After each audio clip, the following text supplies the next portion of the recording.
Good evening, ladies and gentlemen. My name is Dr. Ayodele of Startup Court. We are here this evening and we will be taking on our third seminar in the sixth webinar series, which is part of the Way Out of Rat Race project that's currently ongoing. It's been an interesting time. Last week, Thursday, about this time, we spent some time just talking about financial literacy in general, why there's a need to understand your money, what you do with it, where it goes, what goals you can set for yourself, and things like that. And on Sunday, we spent some time talking about assets, what assets are to you. We spoke about your background, your experiences. We spoke about your education and your career. We spoke about your network, because the saying goes that your net worth is defined by your network. We went further speaking about your background and what your skills, how you can use your skills to improve or increase your earning capacity with a view of bettering yourself financially. So that's what we've done up till now. This evening we'll be taking up the amazing B word, budgets.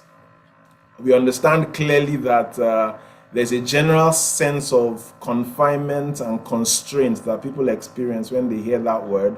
And on the back of that, people struggle. I have struggled in the past implementing and sticking to a budget.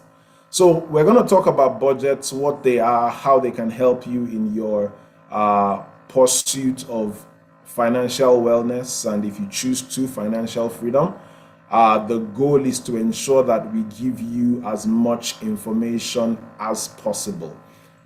This event is brought to you by Startup Court in collaboration with the Africa Center and Calgary Foundation. They have provided the wind for our sales in this event this evening. And I have with me my fellow finance people, Omotayo El Nathan, Andrea Douglas, and Claudia Remeki. I hope I have said that right. Claudia, forgive me if I didn't. And so this is it. We are very happy to have you here with us. Thank you for choosing to spend this time here. We're excited to share what we know. So without taking any more time, let's get to it. Budgets. Claudia, do you want to tell us what a budget is? To my mind, it's just about my expenses and my income, and how I just try to keep track of my spend. But can you tell us a bit more? So really the definition of a budget is the spending plan based on your income and your expense. So bottom line, what is coming in, what is going out, right? And what is left behind. Okay, now that's a part that people don't like to talk about a lot. What is left behind? Right. And most people say that there is nothing left after, right? They've spent everything. So we really do focus on, obviously, sometimes what is coming in, it's fixed, meaning that, every 2 weeks when you get your paycheck, that's what's coming in. But what we can help with is exactly what is going out and where it's going. Because sometimes we don't realize that we're spending more than we actually need to, right? Yeah. And a lot of people will look, and I'll just say kids. For example, if you have kids and you pick them up, you see McDonald's, they want McDonald's, automatically you're going to buy them McDonald's. And sometimes you don't realize that, hey, that's, I don't know, tea. I'm a big lover of tea, right? From McDonald's. That is like $1.70, call it $1.80. That adds up. Right? That's for me. If it's a child, and you're buying the Happy Meal that I used to purchase for my boys when they were young, all of these little things add up. So when you actually have a written game plan, a visual written game plan, you're able now to see exactly where your money is going and then curtail it a little bit so more can stay in your pocket. Interesting. I like the fact that you highlighted the need to recognize what is left, if any. I happen to be very familiar with the concept of having more month than money, and I don't One then think month. that. Yeah, Yes. but then just there's just the money is gone, but it's still the 15th, and you have nothing coming in until the 30th, and there are bills to pay, and the kids still want the happy meals, Right. right? So it's that ends up being a bit of a challenge. Now, taking us further, uh, since we are talking about spending money, and you know, the choke here seems to be you can't spend what you don't. Well, in that sense, you can't spend what you don't have, even though there are credit cards and all that. But you shouldn't That's a spend part of what. the budget as well. Well, after you've racked it up. So I was gonna ask a bit about, so when you're spending all this money now, you've talked about the happy meal, you've talked about the coffee or tea in your case. Mine is a medium regular coffee, whether it's McDonald's or um, Tim Important. Hortons. Yes. Uh, there's something about there's rent, right? There's transportation. Yep. There's let's see what else. There's You know, groceries. You still need to there's eat, right? groceries. The real There meal. is okay, you've got, if you're going down the list of things, rent is pretty much constant. You know, or if it's mortgage, rent or mortgage, either one, you know exactly what you're going to be paying on a monthly basis. So that Yeah. cannot be changed. Mm. Right? But Yes. I'll talk about something though that a lot of people spend too much money on. And so when myself and Andrea, we go through a budget sheet with our clients, the first thing that we always ask is your mobile phone. Oh, okay. Mobile Okay. phone is a place where people spend unnecessary money on, especially younger people. Okay, so now that we have a few good examples here, can we talk about the concept of wants and needs? Okay. Right? I always want the newest iPhone. That's me. I want the newest iPhone. I want the newest MacBook, even though I will never use it. Or I want the newest Surface Pro because yes, I can have it, but I must pay my rent. Yeah. So can we, Andrea, do you want to talk a bit about that? Okay, sure. So when we're looking at a budget, right, as Claudia says, you look at what is coming in and what is going out, and of course, what is left over. But even before I'm just saying, okay, looking at what is there, you have to have a plan, right? Have Mm, something in place written down. And mm, we have this, I'm not sure if persons know about that 50-30-20 budget rule, right? So 50% goes towards your needs, right? And your needs, as you're just asking about, is your mortgage or your rent. That is fixed, that doesn't change, right? The groceries, you need to eat, right? So you have a set budget for that as well. Utilities have to pay the light, the heat, the mm. water, right? The phone bills, right? So those, and the transportation, of course, because you need to go to work to make that money to spend to make that budget, right? So the 50-30-20 rule, the 50% is the needs. You put that down, and right, and those are standard, basically is fixed, you can't change that, right? The 30%, no, that's the wants. You want an iPhone, that newest iPhone, you got a budget for that, right? Or work some overtime, right? So the wants is 30% of your salary, right? What's coming in. So there's the clothing, right? Eating out, whether you go to the gym or you pay for Netflix or Prime on demand, whatever, right? For entertainment, right? Those are the ones, and those are easily adjusted, right? Because you don't want to, as I said, end up with more month than money, right? Mm, yep. And the 20%, no, that is where you are doing your savings, right? And Claudia and myself, we have that financial plan that looks at how you're saving, what different accounts you're doing. You have that emergency fund, you have the short term Short or term. mid term, and of course a long term for retirement. So that 20% of your salary now, when you're making that budget, 20% is going to go to savings. So it could be for your emergency fund, for your retirement, which is long term. If you need to get a house in a 4 or 5 years, that's a medium term, right? Doing your savings account. And please remember, savings account at the bank is just for transaction. The bank is just basically for a transaction. It's not for growing wealth, right? With your money, because the bank doesn't give you a lot of interest, right? Pennies on a dollar, peanuts, I say, right? So proper investments, which Claude and myself teach our clients about that and show them how to get proper interest rates on their investments, especially once it exceeds inflation, which is over 8% now. That's crazy, right? So those are the things that you look at in that 50-30-20 rule. Okay. I like the way you've put everything into nice, neat buckets, because what that does for us is there's a way to think about it. There's some structure and order to it. You know what the pie is, 100%, and then I'm already running the numbers in my head, and I can see that okay, there's work to do here. But before we go on, leave this topic of wants and needs. How I want my new iPhone. It's going to come out next month. Tayo, you know what I was going to say, Abby? No, I was going to jump in here Proceed.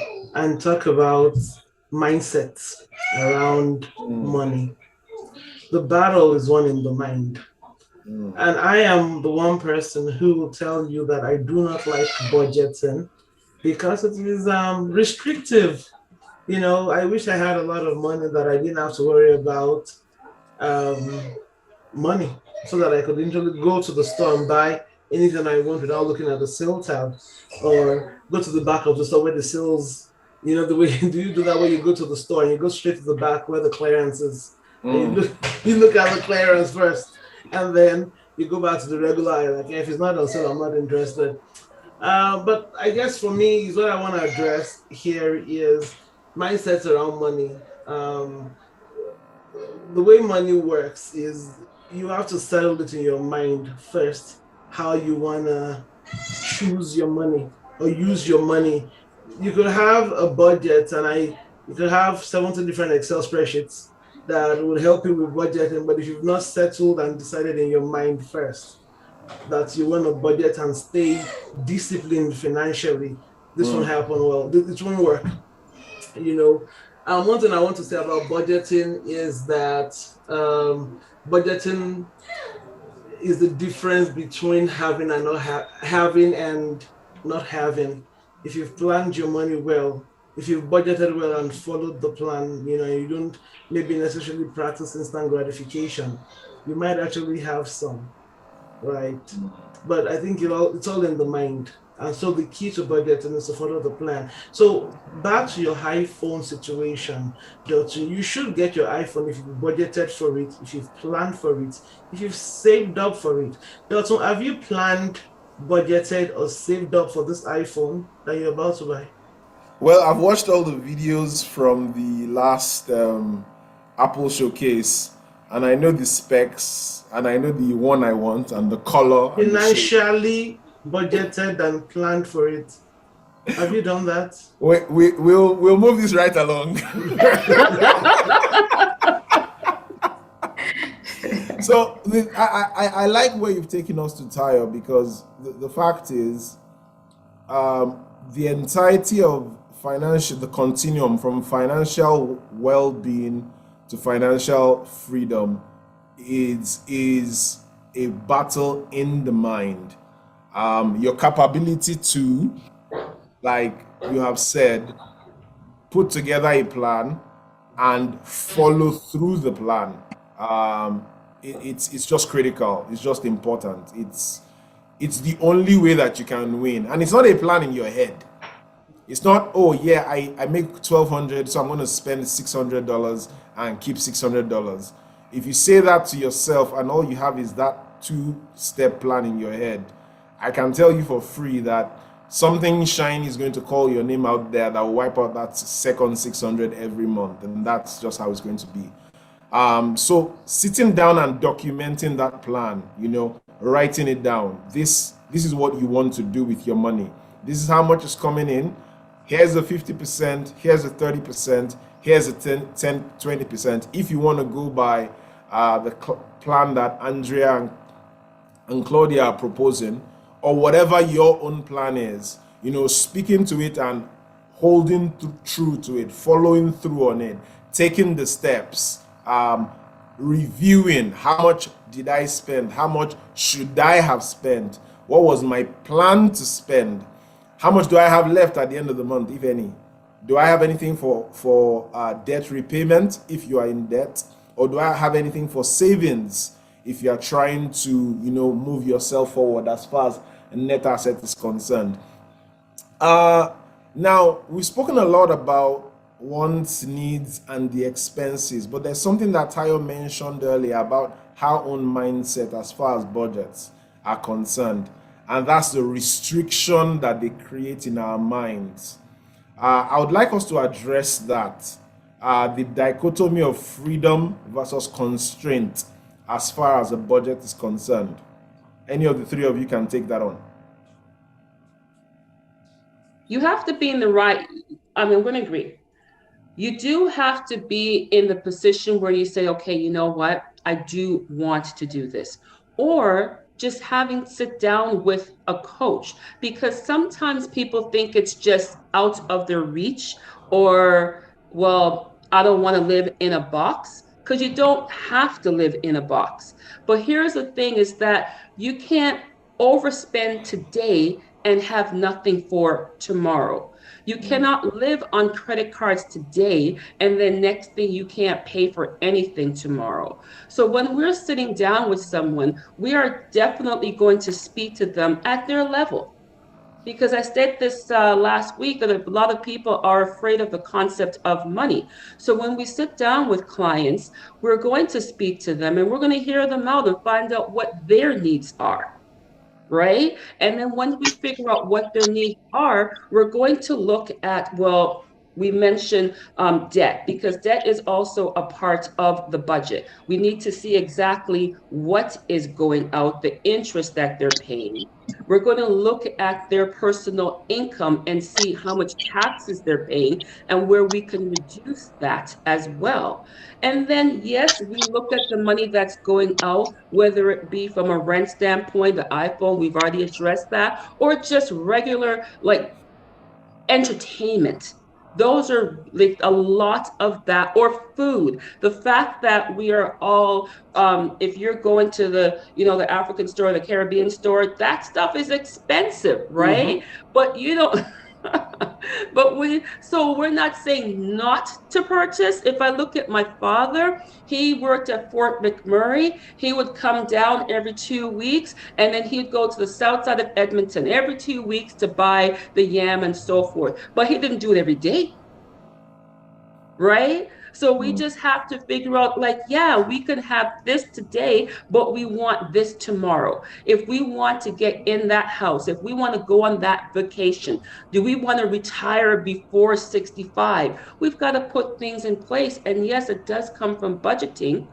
And then once we figure out how much money we can save in those different areas, then we take that, and as Andrew said, now we invest it. Now we start allowing that money to work for us so that we can achieve those goals.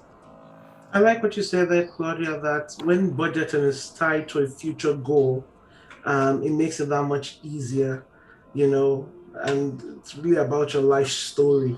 Where am I going? What am I doing in 5 years, right? What am I doing in 10 years? What am I doing in 20 years? Because when you know where you want to be in 5, 10, 15, 20 years, and you realize that there's got to be a plan for that future. And budgeting is fun. It's not just for financial purposes. You budget your relationships, you budget your time, you budget your health, you budget your energy. You budget your emotional, how you dissipate emotional energy. Some people are just not worth it. And somehow, But I like the fact that you talked about, if you have a future plan, a future goal in mind, budgeting is easy. Like, for example, when I do a budget, I budget in my extra large dark roast because I can't function without it. That's a critical need. So I budget it there because I know if I don't have that, we're not going to get any work done. So Right. the point I'm making is you can put things in your budget that helps you. People have this mindset that budgeting has to be all cut and dry. Do you know what I mean? That has to be, of course, I'm not asking you to put frivolities in there, but when you look at, things, there's a quality of life that you're dealing with here also, right? If you know a cup of coffee will get you going in the money, have your cup of coffee and then go make the money to cover the cup of coffee, Yep. right? If you need to watch a movie every 2 weeks for your mental health, budget it in so that because there's no point for you to start a budget and fail because it's not realistic. Like all those dieting plans I'd be on from time to time. You start it and then you're like, okay, this is not working. I need rice. And then you But come right it back out. visually, yeah, it when you write things down, which is what we're really encouraging you to do, and we do have the software to help you with that, it visually helps you to see where your money is going. Mm-hmm. Right. And I'd like to use an example of that is I've had my client, he's been with me for years now, and he used to have a mini fridge in his apartment building, and it used to be filled with various types of liquor so that his friends could come over and they could just take what they want. And on top of that, he's a technician, so he's constantly on the road, and he would buy Caribbean or whatever type of food that he would purchase 1 to 2, definitely twice a day, breakfast and then lunch. All of these things, when we start to figure out, well, how much are you spending, not just on food that you buy in the house, but food that you buy out, right? When we did that budget, that's when it truly opened up his eyes that how much money was leaving his pocket. And based on that, he started to stop or slow down, make lunch instead of buying it all the time, right? Decide that his friends have to buy their own liquor, And then based on that, a year plus later, he was able to purchase his house because the money was there. It was just being allocated elsewhere. Okay. So we have a question. I like Emmanuel. I want to take this question, but I want to make sure that we address this issue of constraint versus freedom. It's the never-ending conversation around discipline. Everybody says discipline is horrible, but we know that the best of the best, they are not 3 times better than the average. Most of the time, they're like 10% or even as little as 2%. But that 2% incremental improvement that they've earned in their skill and capacity gives them 10 times the income, simply because they are just incrementally better. And they have so much more freedom because they are just incrementally better. So the capacity to look at yourself and say to yourself, I am going to slow down like your friend did. I'm going to slow, right? That was a fantastic one. That was a really good one. Emmanuel is going on the income side and he's saying, hey, what if you can get any extra income immediately? How does that help your budget? Do I just plow into any extras? What do I do with extra income? Whether it's consistent extra or a one-off windfall. Well, Emmanuel, what do you want, first of all? And then based on what you're in need of, that's where we direct that extra income to. I like that answer. Well, thank you. Okay. So this is a good time for me to remind us of why we are here and who we are. My name is Dr. Ayodele of Startup Code. And this is webinar number 3 of a series of 6 happening on the Way Out of Rat Race project. We are supported by Africa Center and the Calgary Foundation, and we'll be here for 3 more seminars. We'll be here for 3 more seminars discussing various aspects of financial literacy to help us and improve our mind. I think that was what Dr. was about to say.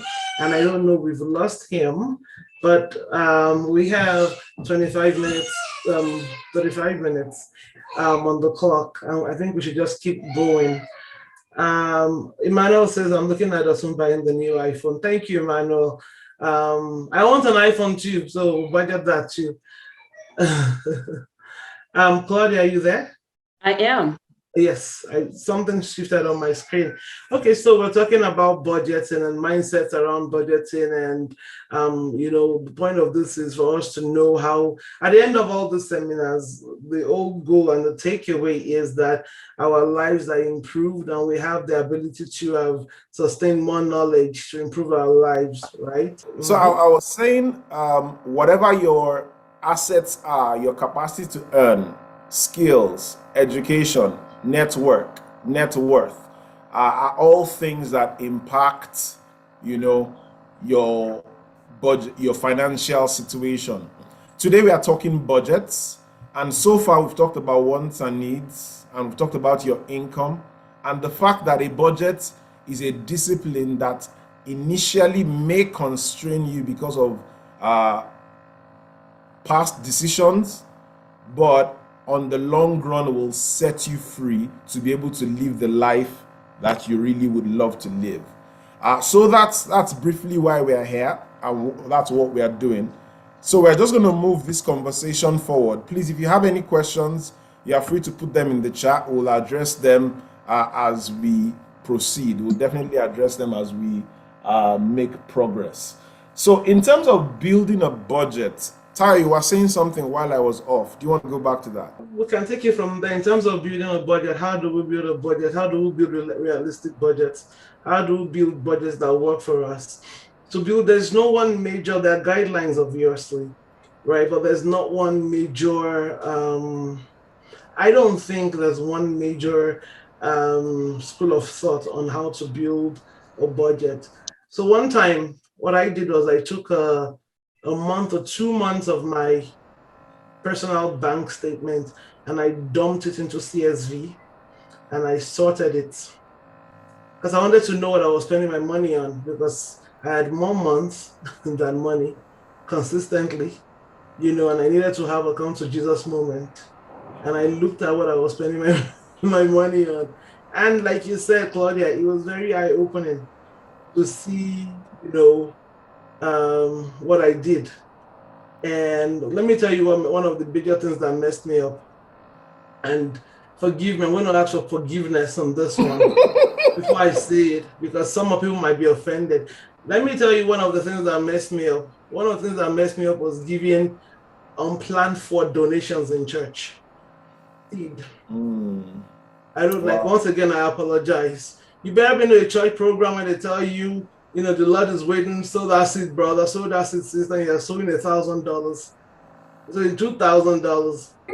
Yeah, Andrea, you jump in anytime.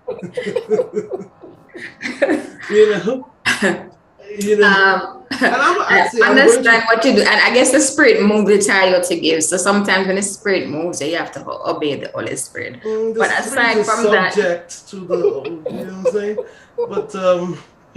But I'm just saying, this is so I looked at, I'm telling you my own honest, for those 2 months period, and I looked at the fact that I didn't have, and I'm like, okay, what's going on here? And I looked and I thought that was one big issue that I had. It was that, unplanned, you walk into a place and they say, hey, we're raising money, we need to, and you're like, sure, I want to support a good cause, and they're giving them, $500-600, so you live on salary. And how much is you live on salary, you're not working overtime hours, your paycheck is your paycheck every month or bi-weekly. There's so few, there's not a lot of room, except, I don't know, there may not be a lot of room for you. And so that messed me up when I looked at that was eating out, That's a regular across board, yes. That's regular across board, eating out. I'm not saying don't eat out. I'm saying this is what happened to me. It was eating out, and of course it was groceries, because you go to the African store and then you go to superstore and then you call the meat man and say, hey, I need a half rack of goat and cow and then the trippings, oxtail and things, you know what I'm saying? And then when I looked at food, I'm like, there's got to be a better way. Because if I continue this way, it's not happening. so that it's not gonna. So I changed my alternatives, right? So instead of calling the goat man to give me a full goat, maybe we cut it into half a quarter cow as opposed to the entire cow. Things like that, tell the children to turn off the tap quicker and things like that. But when I built that budget, I'll tell you one more thing I did. When I built, so I went and I built, of course, I built a budget. And when I built that budget, I needed to put some life moments in there. Like I didn't take out coffee, I didn't take out buying McDonald's for the children. I didn't. I left it in there because I didn't think my budget would stand if I didn't have those things in there. Because I don't want to wake up 20 years later, having not drunk coffee, and no McDonald's for my children, having a lot of money in the bank account, and I die. Right? There's got to be come to the what's the word? The quality of life in there. So once again, my point is, you have to look at your personal situation and make that choice. And I'll tell you one last thing I did when I was building the budget, and you might think this is weird. I would actually take cash from the bank and go to Superstore to Costco, as opposed to taking my debit card into the store. Costco is a spirit. You go into Costco, you want to buy chicken, you end up buying, I don't know if that has ever happened to you guys before. You go in for one thing in Costco, you come out with 25 different things. I'm like, they sent Costco to me. I know what's, And so I go to the bank and I take out $200 or $300 or whatever amount I plan on spending, and I leave my wallet in the car. Because if I don't do that,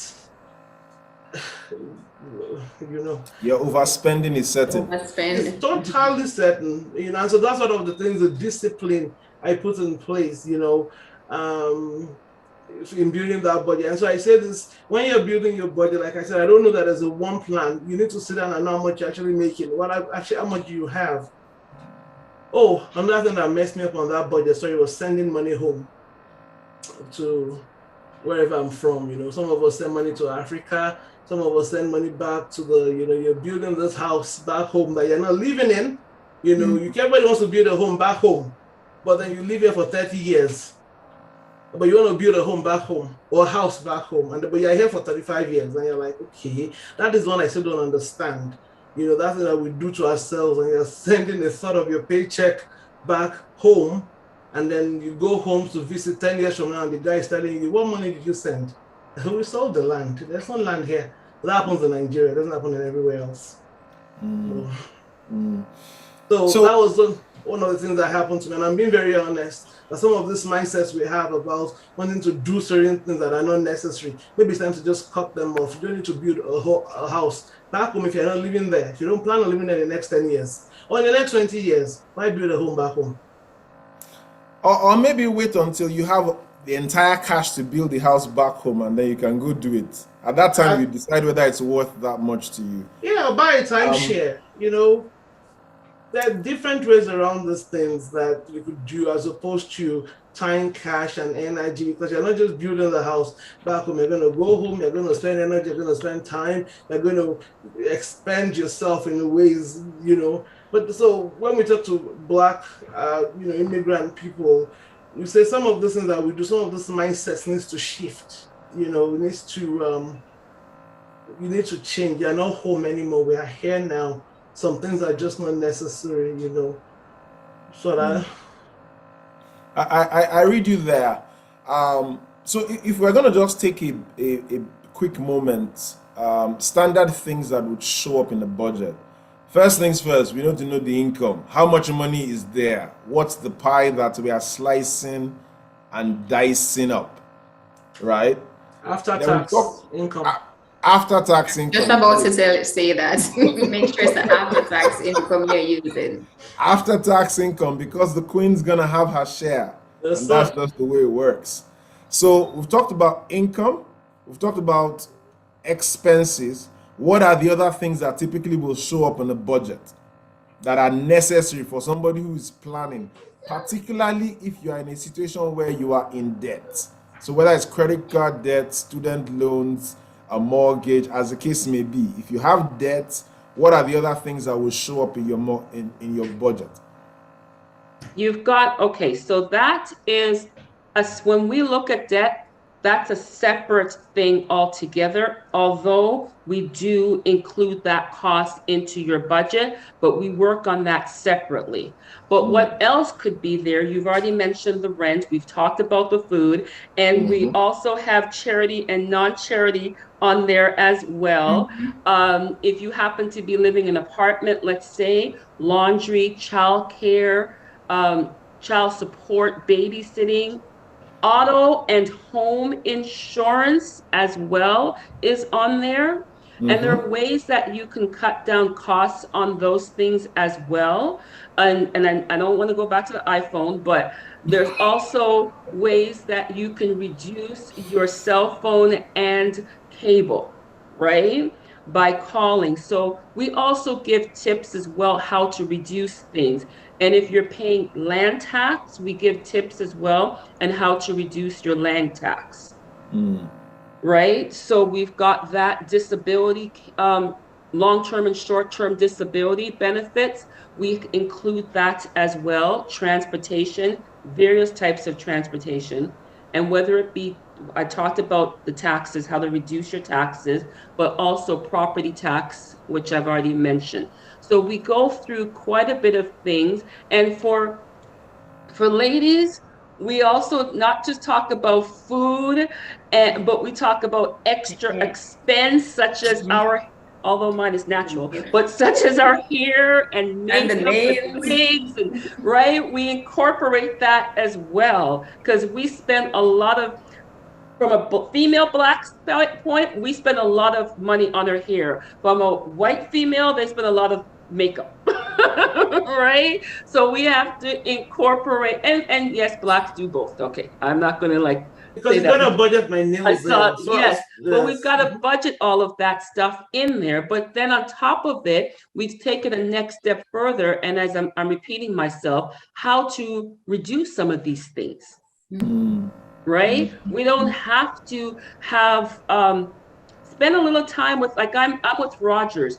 Spend a half an hour waiting on the Rogers line to get to the department where they're trying to keep you, retainment. Retention. Right. Not rewards. Loyalty. Right? Loyalty and retention. And you'll see that you can reduce the amount that you're paying right there. Right? If you happen to own a home and you're over 65, guess what? In some cities, they'll reduce a month worth of property taxes. So we bring extra things to the table because we know, right? It's doing the research and asking the right questions and not just assuming. And I hear you there. You know, every once in a while I call Sean, I say, Sean, I'm leaving. Tell us is offering me a better deal.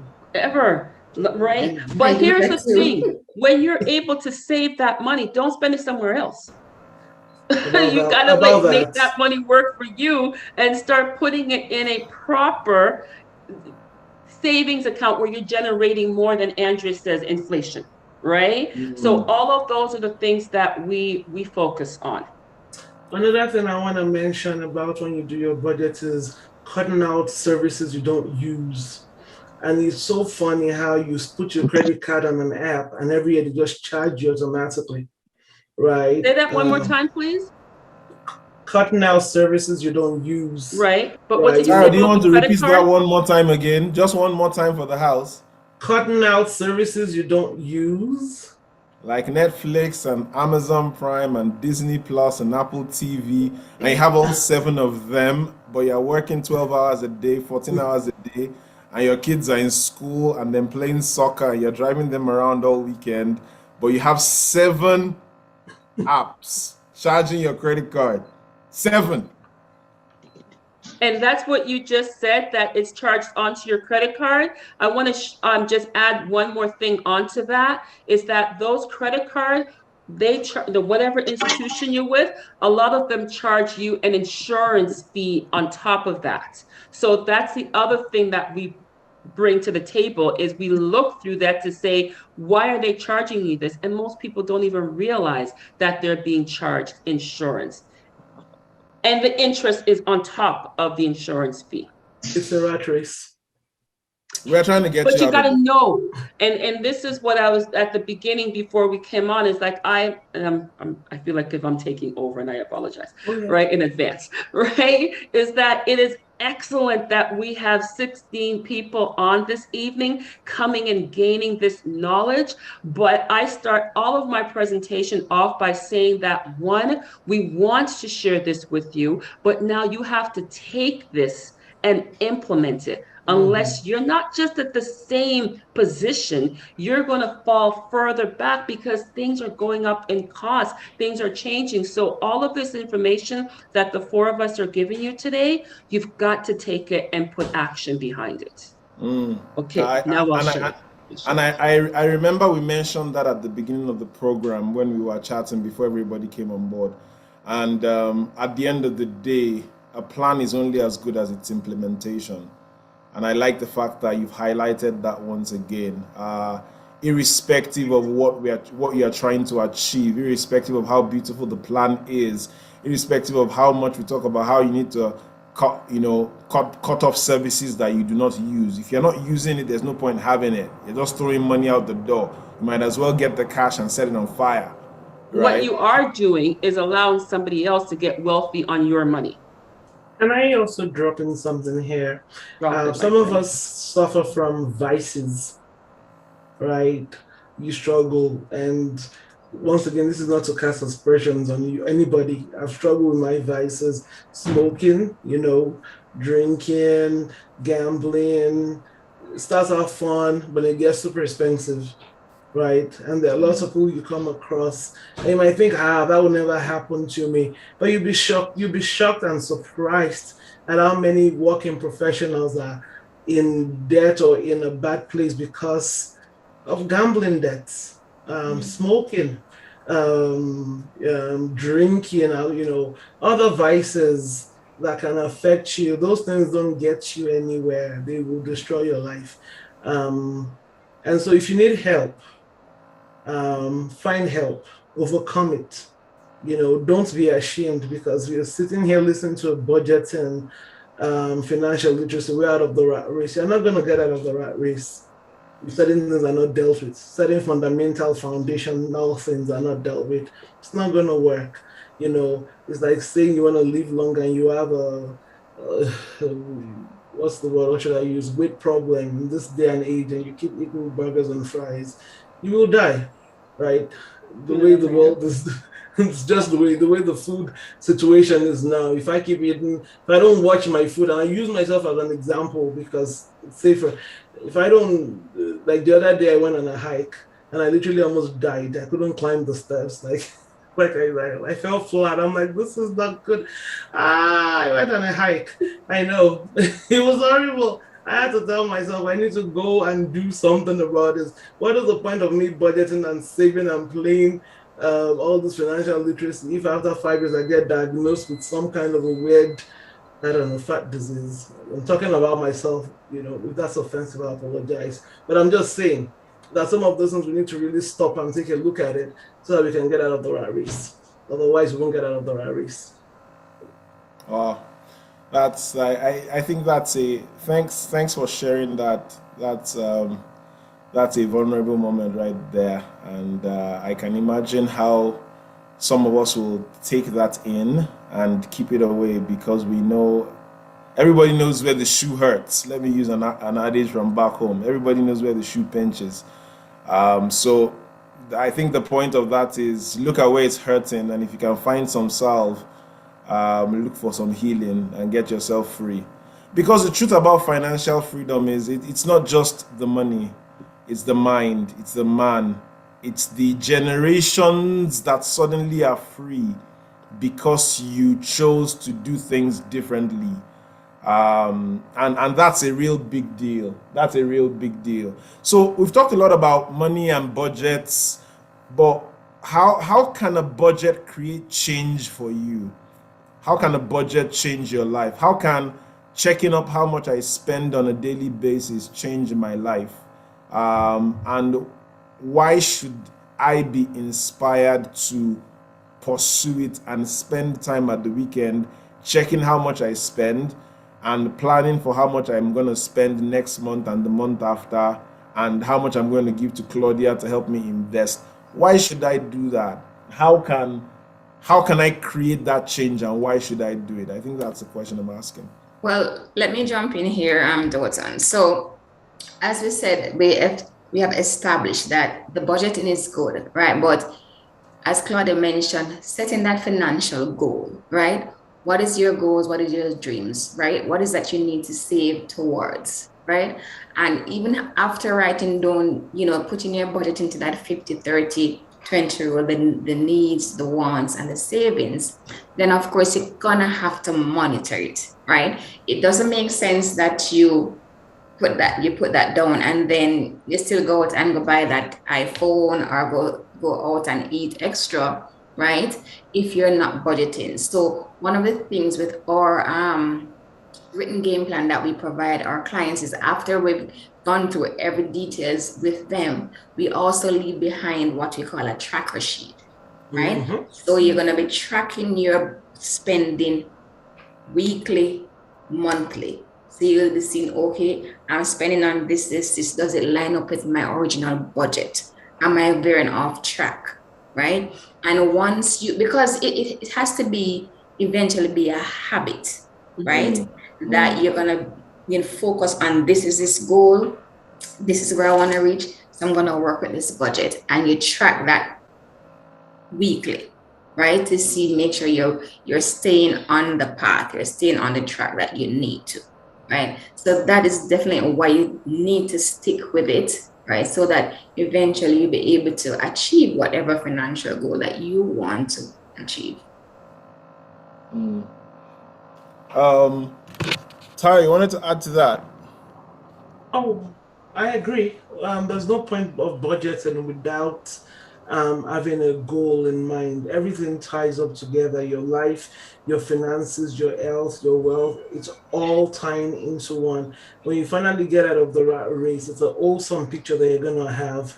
You can't, it's an awesome picture that you'd have. And so I do agree that you got to look at where you're going, where you want to be or what you want to do, and budget for everything and plan for everything, and not be restrictive, right? But be disciplined about it, right? Know what you're doing. If you fall off the bandwagon, so maybe just get right back at it. There's no judgment here. It's your race. That going by yourself. It's nobody's judging you, nobody's looking at you. If you bought something a bit too much this month, do it again. Try till you get a hang of it. The goal is for you to be financially free, and financial freedom means a space and place where you have enough money for you to do what you want to do, be what you want to be, and live the kind of life that you want to have. And so the whole point of this is for you to do it, and the best way to do it is to be fully supported, right? And to get training. I keep saying, find training, ask people the right questions. There's Claudia here, there's Andrea here, there's Dotun here. If you have questions, chat, ask, read, find what you need to do, understand what you're doing, and do it. We're at the day and age where nobody's going to really hold anybody's hands anymore. You're just going to have to kind of do it and ask for the help that you need and seek and do it. And so, and if you fail, get right back up. Pass the next time. Yeah, I wasn't necessarily sorry. Failing is when you completely stop, right? Well, yeah. So you just keep on going. And the reason why you also have to budget, you're budgeting for rainy days as well, not just for yes, you do have goals, but rainy days are so important because they happen so often, especially when you're not expecting it. So you don't want to fall in debt. So you got to budget, right? Or deeper in debt. COVID was the time where I realized that you really gotta have sock money.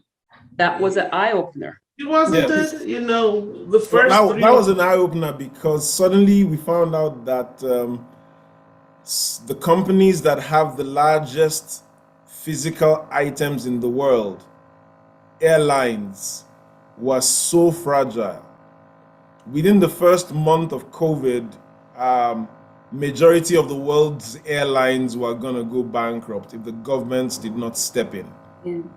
It's hard to imagine that, but that's the reality, right? Even they did not have suck money because they are used to getting the money. They get the money from you, they spend the money. They get the money from you, they spend the money.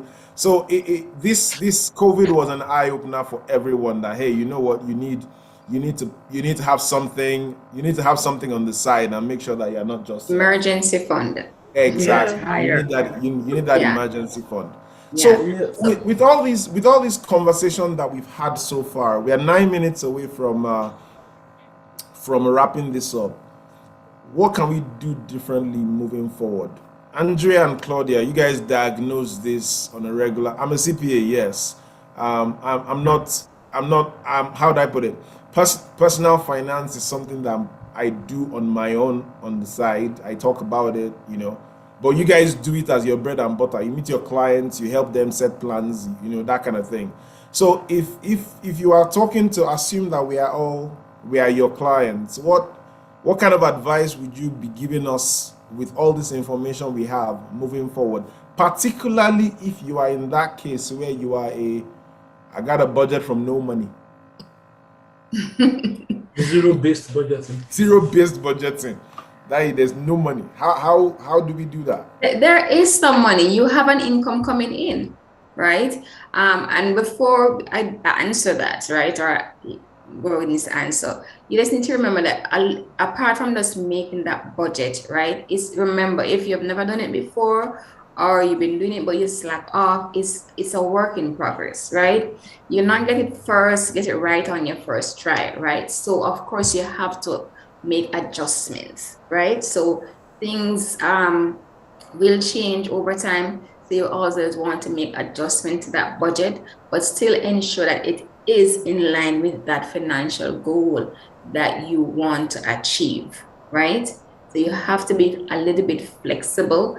And as Taya was saying, some started off saying that the budget, some persons feel very restrictive, right? You can't do this, you can't do that, but it's basically what it is that you're focusing on, right? What is it that you want to achieve? Right, so you have to give yourself some leeway to get it right and be a little bit flexible with that.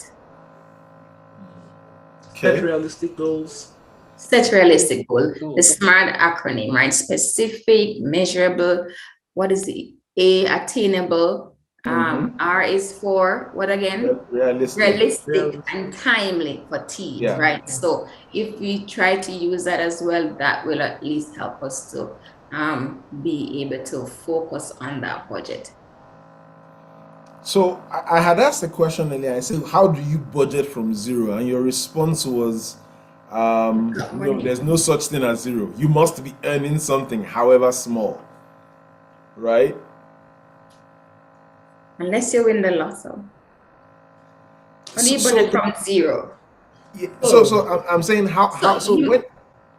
when you're in that situation where literally every month there is more month than money, and you want to start to buck that trend, right? But that's when we look at what is coming in and what is going out and what you're spending on, so that we can say, okay, we can shift from you're spending too much on clothes or makeup or hair, right?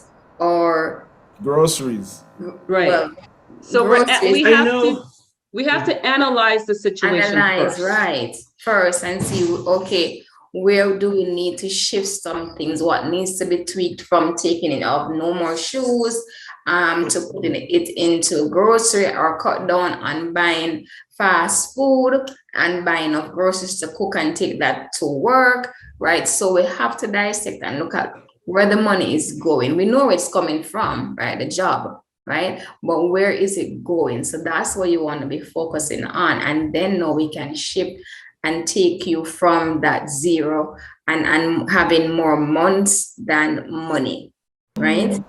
So that I'm going to add to that answer. There are times when you truly have zero. I remember when I first moved here to Canada and I wasn't working, and it was the height of the recession. I remember there was nothing. I didn't buy shoes. There was no extra money. Once rent went out, and once I bought maybe baby food, that was all. And I mean all. What do? You increase your earning capacity. Go find a night job.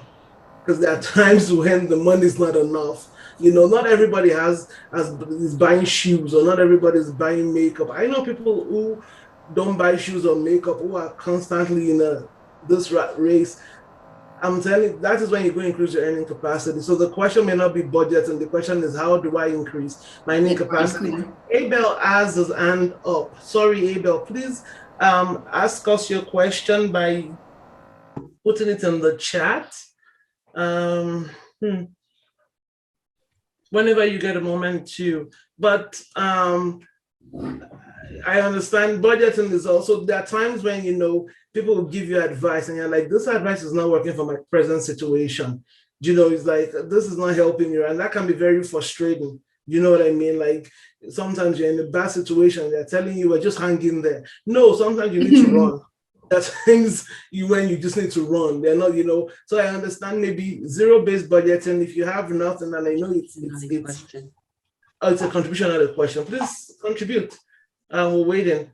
There are times when you just have to go find a way to increase your earning capacity. You want to Uber, you want to skip the dish, you want to take a night job, you want to babysit, you want to make hair, you want to reach out into your network, you know, find a way to come off from that deficit that you are in is very important. So there are times when budgeting might not be the first solution to the problem. It might be increasing your earning capacity. That is true. That's true. That is very true. But we still have to do the analysis first.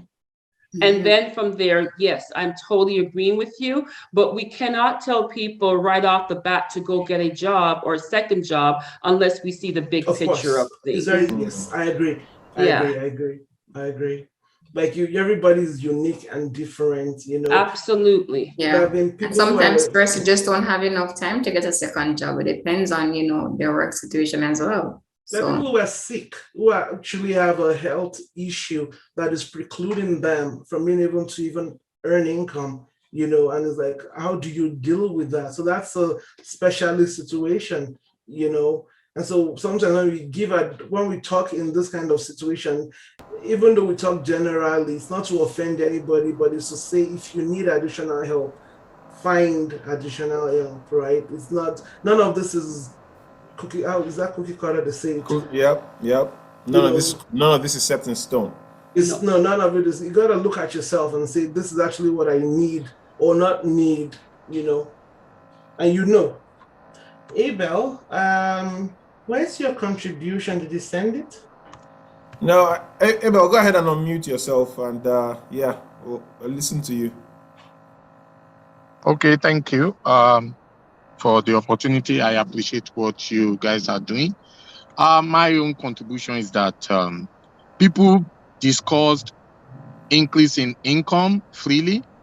As we've established here, mostly budget has two parts, income and expenses. But people feel so easy and comfortable to discuss income, which is, oh, I'm making 50,000, I want to increase to, I'm looking for a job that can get me 70,000.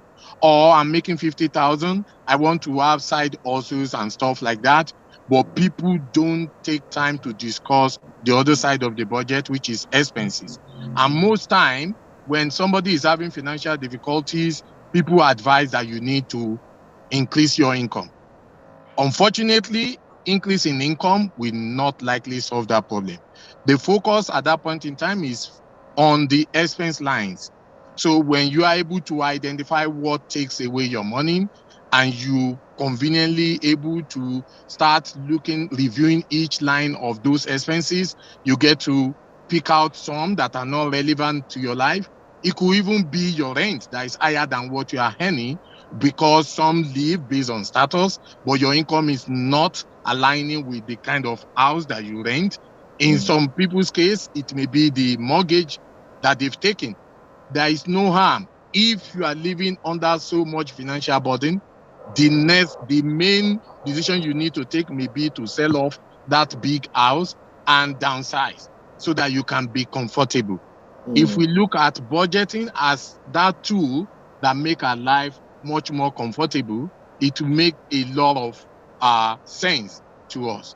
And by the time each person sit down to itemize those expense lines, you personally identify some that you can do without. A big house may not be a thing for you. A big car may not be a thing for you. Yes, it may look like a setback when you have to let go of those things, but you have your good life back. You can live your life getting into so many other beautiful things instead of having to drive that beautiful car. And then each time you get on your bed, you keep, thinking all about the financial burden, the debt that you are owing.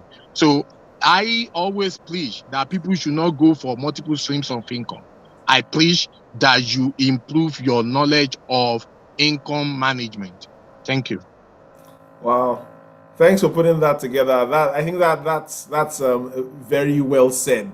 You earn the money, you spend the money, watch where the money goes. Like we've said earlier at the very beginning, it's what you keep that makes the difference. If you earn $100,000 and you spend 150, you're worse than the guy who earns 50 and spends 25. I want to thank my fellow presenters, Andrea Douglas, Claudia Remeke, Tayo El Nathan. I want to thank my partner in crime, Emmanuel Uluwatosin, Director, Startup Courts, Product Manager, plenty, stew of letters behind his name. I want to thank the people at Africa Center. They've been extremely supportive in making this happen. And I also want to thank Calgary Foundation for being the wind in our sails in this process. It's been an enlightening evening for me, personally, being able to listen to all of us speak from our experiences and share our thoughts and build a mindset that says, you know what, the aspirations are key. And if you have a goal and you pursue your goal by taking the action to implement your budget, you'll most likely get that life. So the initial constraint eventually becomes freedom when you follow through. So with that, I'd like to say thank you to everyone once again for spending this time with us and wish you the best the rest of the evening. Bye for now.